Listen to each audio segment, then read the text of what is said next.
పిల్లలు ద్వేషపూరితమైన వాతావరణంలో పెరిగితే ద్వేషించడం నేర్చుకుంటారు. కలహాల మధ్య పెరిగితే అయిన దానికి కాని దానికి పోట్లాడడం నేర్చుకుంటారు. భయాందోళన వాతావరణంలో పెరిగితే ఆత్మ న్యూన్యతా భావాన్ని నేర్చుకుంటారు. అసూయ భరితమైన వాతావరణంలో పెరిగితే ప్రతిదానికి అసూయ పడడం నేర్చుకుంటారు. అవమానాల మధ్య పెరిగితే ప్రతిదానికి మేమే దోషులమేమో అనే భావాన్ని నేర్చుకుంటారు. అలా కాకుండా శాంతియుతమైన పరిస్థితుల్లో జీవితాన్ని గడిపితే వాళ్ళు ప్రతిదాన్ని ఓర్పుతో చూస్తారు. ఉత్సాహభరితమైన వాతావరణంలో గడిపితే వాళ్ళు ఎప్పుడూ ఆత్మవిశ్వాసంతో ఉండడాన్ని నేర్చుకుంటారు.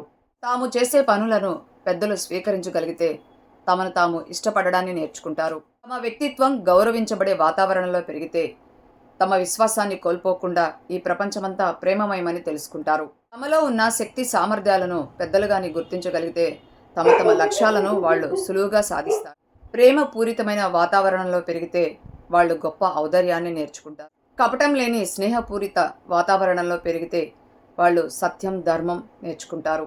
సురక్షితమైన వాతావరణంలో పెరిగితే వారు తమపై నమ్మకాన్ని, ఇతరులపై నమ్మకాన్ని ఎలా ఏర్పరచుకోవాలో నేర్చుకుంటారు. స్నేహపూరితమైన వాతావరణంలో పెరిగితే ఈ ప్రపంచం జీవించడానికి ఒక సుందరమైన ప్రదేశమని తెలుసుకుంటారు. ప్రశాంత వాతావరణంలో పెరిగితే పిల్లలు ఎలాంటి సిచ్యువేషన్లో అయినా ప్రశాంతంగా ఎలా ఉండాలో నేర్చుకుంటారు. ఎవరు పుట్టుకతోనే చెడ్డవాళ్ళు కాదు. అది కూడా పిల్లలు స్వచ్ఛమైన pure souls. They are empty papers. ఆ ఎంప్టీ పేపర్ మీద మనం ఏం రాస్తే అదే వాళ్ళు అవుతారు. పిల్లల ముందు టీవీ చూడకండి, సీరియల్స్ చూడకండి, ఫోన్ చూడకండి, అలాగే గొడవలు పడకండి. పిల్లలు ఇంటికి వచ్చిన టయానికి ప్రశాంతమైన వాతావరణం ఉండాలి. చక్కగా నాన్న, కన్నా, బుజ్జి అంటూ వాళ్ళకి మంచి హెల్దీ ఫుడ్ పెట్టి కాసేపు భగవద్గీత తినిపించి ధ్యానం చేపించి ఇలాంటివి చేయాలి. అలా కాకుండా పిల్లలు రాగానే పేరెంట్స్ కొంతమంది గొడవ పడుతూ ఉంటారు, తాతయ్య అమ్మమ్మలు గొడవ పడుతూ ఉంటారు. ఈ గొడవ పడే వాతావరణం అనేది పిల్లలు ఉన్న చోట పనికిరాదు. ఎందుకంటే ఈ వాతావరణంలోనే వీళ్ళని చూసే పెరుగుతారు కాబట్టి వీళ్ళు కూడా అలాంటి మైండ్ సెట్తోనే పెరుగుతారు. చిన్నదానికి చీటికి మాటికి గొడవ పడుతూ ఉంటారు, అరుస్తూ ఉంటారు. కాబట్టి అస్సలు పిల్లల ముందు గొడవ పడవద్దు. ఒక పీస్ఫుల్ అట్మాస్ఫియర్ని మీరు వాళ్ళు వచ్చే లోపల మీరు వాళ్ళ ఏదైనా ఉంటే వాళ్ళు వెళ్ళిన తర్వాత చూసుకోండి. అంతేగాని వాళ్ళ ముందు గొడవ పడ్డం అంటూ చేయకండి. అలాగే సీరియల్స్ అస్సలు చూడకండి.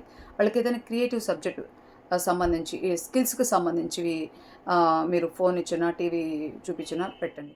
పిల్లల్ని ఇంకొకరితో పోల్చకండి. నువ్వేమీ సాధించలేవు, పక్కన వాళ్ళకి చూడు ఫస్ట్ క్లాస్ వచ్చింది, వాళ్ళు చూడు గేమ్స్లో ఫస్ట్ వచ్చారు, వీళ్ళు చూడు చెప్పిన మాట వింటారు, నువ్వు దేనికి పనికిరావు, నువ్వేమీ సాధించలేవు, నీ బతుకింతే, నువ్వు చెప్పిన మాట వినవు, ఇలాంటి మాటలు పిల్లలతో అనకండి. నువ్వేదైనా సాధించగలవు, నువ్వేమనుకున్నా చేయగలవు, నాకు ఆ నమ్మకం ఉంది, ఏం కాదులే, ఇప్పుడు మార్క్స్ తగ్గితే ఏం కాదులే, ఇంకోసారి వస్తాయిలే, దానికోసం నువ్వు ఎక్కువగా ఫీల్ అవ్వకు, ఎడ్యుకేషనే ఏముంది, స్కిల్స్ ఇంప్రూవ్ చేసుకో, నేనున్నాను నీకు, ఇలాంటి ఎంకరేజ్మెంట్ ఇవ్వాలి పిల్లలు. అంతేగాని పిల్లల్ని మనమే బాధ పెడితే ఎలా అండి? వాళ్ళు మన అసెట్ అండి. ఎందుకు ఈరోజు పిల్లలు స్ట్రెస్ ఎక్కువైపోయిందని సూసైడ్ చేసుకుంటున్నారు చెప్పండి? పేరెంట్స్ దగ్గర ప్రేమ లేక, ఒక పక్క ఎడ్యుకేషన్ సిస్టమ్ నుంచి వాళ్ళకి ప్రెషర్ వస్తూ, సొసైటీ మార్క్స్ తగ్గిపోతే బాగా చదవలేదంటే నువ్వు దేనికి పనికిరావంటూ అలా చేస్తే వాళ్ళు స్ట్రెస్ ఫీల్ అవ్వక ఏమవుతారు? స్కిల్స్ ఇంప్రూవ్ చేసుకోవాలి. మీ పిల్లలు చదువులో డల్గా ఉన్నా కూడా వాళ్ళలో స్కిల్స్ ఇంప్రూవ్ చేసుకోండి. ఈ రోజుల్లో ఫస్ట్ క్లాస్ వచ్చిన వాళ్ళు, స్టేట్ ఫస్ట్, యూనివర్సిటీ ఫస్ట్ వచ్చిన వాళ్ళకు కూడా స్కిల్స్ లేకపోతే మంచి జాబ్స్ రావట్లేదు. కాబట్టి ఎలన్ మస్క్ని తీసుకోండి. ఎలన్ మస్క్ ఆయన ఎంతవరకు చదువుకున్నాడు? ఎడ్యుకేషన్ ఆయన అంత సూపర్ ఏం కాదు, బట్ ఈరోజు ప్రపంచ ధనికులు ఆయన ఒకడు. సో చదువు ఒకటే కాదు, కానీ ఆ మోటివేషన్ అనేది పేరెంట్స్ దగ్గర నుంచి రావాలి. అంతేగాని నువ్వు ఇంతే, నువ్వు దేనికి పనికిరావు అని పక్కన వాళ్ళతో ఫస్ట్ కంపేర్ చేయడం మానేయాలి. ప్రతి ఒక్కరిలో ఒక స్కిల్ ఉంటుంది. ఆ స్కిల్ని పేరెంట్కే తెలుస్తుంది. దాన్ని చూసి ఎంకరేజ్ చేయండి. అంతేగాని చదువులో డల్ ఉన్నారని చెప్పేసి వాళ్ళని తిట్టడం, అరవడం, అసహించుకోవడం, కంపేర్ చేయడం ఇలాంటివి చేయకండి. వాళ్ళు చాలా స్ట్రెస్ తీసుకుంటారు. అలాగే తల్లిదండ్రుల యొక్క కోరికల్ని పిల్లల మీద రుద్దకండి. నేను చిన్నప్పుడు డాక్టర్ అవ్వాలనుకున్నాను, నేను చిన్నప్పుడు ఇంజనీర్ అవ్వాలనుకున్నాను, ఇప్పుడు కాలేకపోయాను, నువ్వు ఖచ్చితంగా చదవాలి, నువ్వు ఖచ్చితంగా అవ్వాలి అనని పిల్లల మీద ప్రెషర్ చేయకండి. Every soul design different. పూర్వజన్మలో వాళ్ళు ఏదైతే పెండింగ్లో పూర్తి చేయకుండా పెండింగ్లో ఉన్న కర్మని ఫినిష్ చేయడానికి మళ్ళీ ఆ సోలు ఈ జన్మలో ఆ శరీరాన్ని తీసుకుంటుంది.